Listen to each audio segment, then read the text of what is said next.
Evolve captures the thrill of the hunt. Can't use that, IGN already said it. They did? Fiddlestish! Evolve has gripping chases through the jungle that erupt into chaotic firefights reminiscent of a scene out of Jurassic Park. The game is an asymmetrical, cooperative experience in which 4 hunters are tasked with taking down the monster, who is a singular human opponent, gifted with destructive skills and given the objective of destroying the 4 hunters. It's hunt or be hunted, and the game brings with it a unique experience that's very different depending on which role you decide to play. It's not all a jolly safari hunt though. Take-Two's pre-launch DLC Bloat has left a negative mark on the game even before its release. Find out if this cooperative shooter in the jungle is good enough to warrant a purchase on today's Worth It.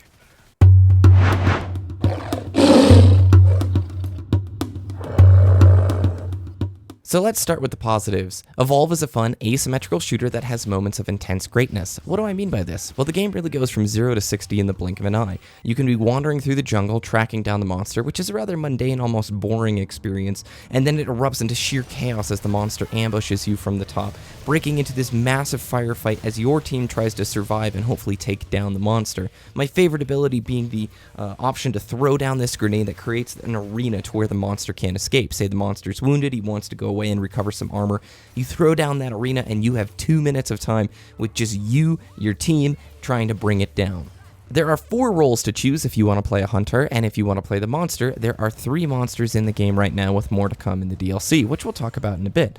The 4 roles require the player to know exactly what they're doing. I was a little bit worried when I picked up this game thinking it was going to have a steep learning curve. A lot of times these cooperative games have a bunch of mechanics, and when I was watching the trailers, I'm like, I don't want to learn all those different items and weapons and classes. The game tackles this very well with 2 introductory tutorials the first time you launch the game, teaching you how the multiplayer works, how to play the monster, and how to play a hunter class. But beyond that, if you're thrown into a match where you're playing a class you haven't played before, the game has a short 30-second video before the match that tells you, here are your basic items, here are your basic abilities, and this is your goal in the match and how you should play towards your team. This is a breath of fresh air. A lot of first-person shooters are just clones of each other nowadays, but Evolve has creative playstyles for every role that you will play. One of the benefits too is you get to define which role you want to play. Even in public matchmaking, you put very simply your top 5 picks and the game will default to what your top picks are, unless it actually has to give you your last pick. Say you don't want to play the monster. I had like maybe 1 in 20 games where it gave me my last pick, but for the most part, you get the roles that you want to play, which is a great feature and addition. Each of the roles has a skill curve and you learn how to play it better. It is vital that your team works together. If you lose your medic at the beginning of a fight, you're most likely going to lose that fight, and vice versa with almost any of the other roles. They've done a great job of making you feel like an important member of the team who has to know their position without making it overbearing or as intimidating as like a MOBA these days. Smooth and crisp controls keep you focused on the action and not on your inputs. I really was fearful of what the learning curve was going to be with this game. Seeing all the trailers, the different items and weapons was a bit intimidating, but just 1 hour into the game, you are focused on the hunt, focused on taking down the monster, and working with your team. They've done an excellent job making all of the surrounding mechanics easy to ignore and focus on what matters most.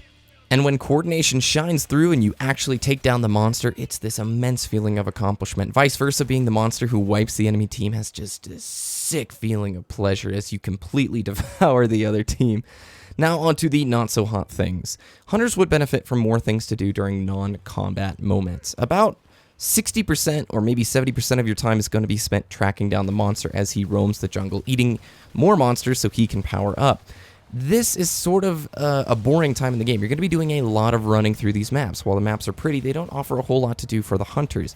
There are a few monsters on the map that give you buffs if you take them down, and the same is true for the monster. If he takes down certain monsters, he can get buffs. It'd be really cool if the map actually highlighted these monsters so that the hunters had something to do while they're actually tracking and trying to get this monster down. It's a little bit boring and you will be running a ton. If you're okay with it, no big deal, but through the course of 3 or 4 hours if you're playing a session, a good chunk of your time will be spent here. Left 4 Dead, there was pretty much always something to do, same developer by the way, and this is something I think they could maybe improve upon in the future. Highlight some of those monsters, give us something to do to where we can take away those buffs from the monster or have some competing objective to keep it more interesting. You'd have to be living under a rock to have not heard about the whole DLC debacle. Basically, it's this. There's a lot of day one DLC. Most of it is skins. I agree with Total Biscuit that this thing has gotten blown out of proportion. He tweeted today. And it has. Most of the DLC on day one is skins. But the developers were very open during the production cycle of the game. There would be DLC for this game. But it strikes a weird lack of identity where basically you get 3 characters with each role. That's 12 characters and then 3 monsters. And they're going to be selling more characters down the road. This feels more like a freemium kind of game. So if Evolve was $40 and you wanted to purchase more characters later, I'd be a little bit more okay with this. But at a $60 standalone price with the intention to selling me more characters just doesn't feel right. And I have to say, launch DLC is never flattering for a game.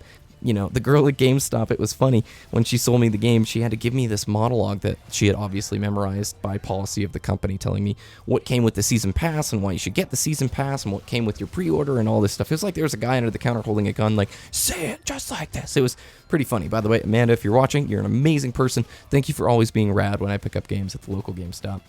And here it is. You will be hunting monsters. That is the game. So yes, you will repeat this task and you're going to do it over and over and over again.